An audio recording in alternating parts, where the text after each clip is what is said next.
Everything had been pretty stable. Once everyone who was going to die had died at least. Even my parents. We'd all lost at least one parent. That may explain what brought all of us together. 7 kids like the 7 days of the week. And a duty for each one of us. All between 9 and 12 years old.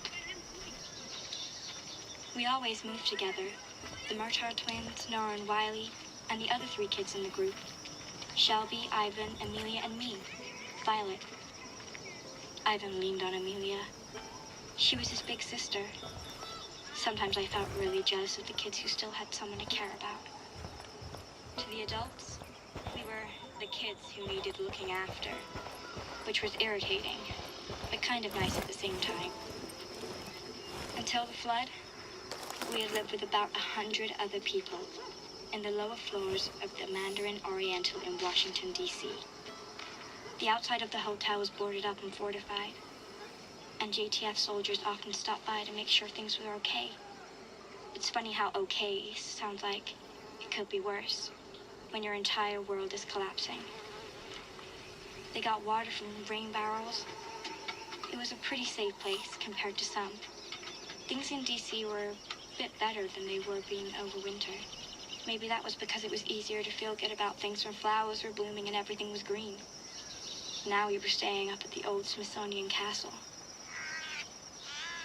We helped in the garden. And many times, like today, we would go out to find stuff to help out in the camp. A couple of groups had decided to head over towards the east side, hoping that things were more stable near the military base there. What was it called again? Saeed! What's the name of the army base over by the river? Not the Potomac one, the other one. The Lincoln camp. I was glad Saeed was around.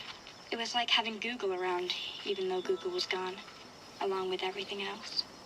The whole area around the Capitol building was a no-go zone for us. Well, when I say us, I mean the kids.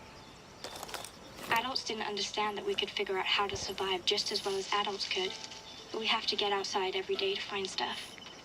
We spent most of the time hanging around the mall, as young kids used to do before the Green Plague. But the more we went there, the weirder it felt. Everything was like a museum. Not just the museums, everything. The sports apparel shop, the BK, even the billboard welcoming tourists. Seemed like it had been made for a different world. The museum of life we will never have. Isn't it strange how people put things in museums so they wouldn't be forgotten? Now, one of the old things people remembered was the way things used to be before the plague. Field trips, weekend outings with parents. All the normal, everyday things that people used to do. All these things are now part of the Civilization Museum. Do you think one day there will be a museum, of life before the plague? Ivan was looking up and down the mall. He was always their sentry, keeping an eye out for people who might be a threat. Docs from the camp said that kids who had been through trauma did that.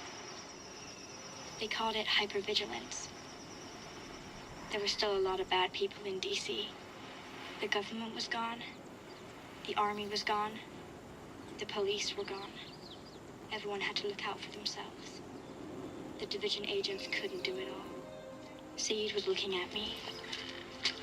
I know. You want to go to the Air and Space Museum, but we can't. Come on. I always wanted to be an astronaut. See space, the stars, the infinite nothing. And now?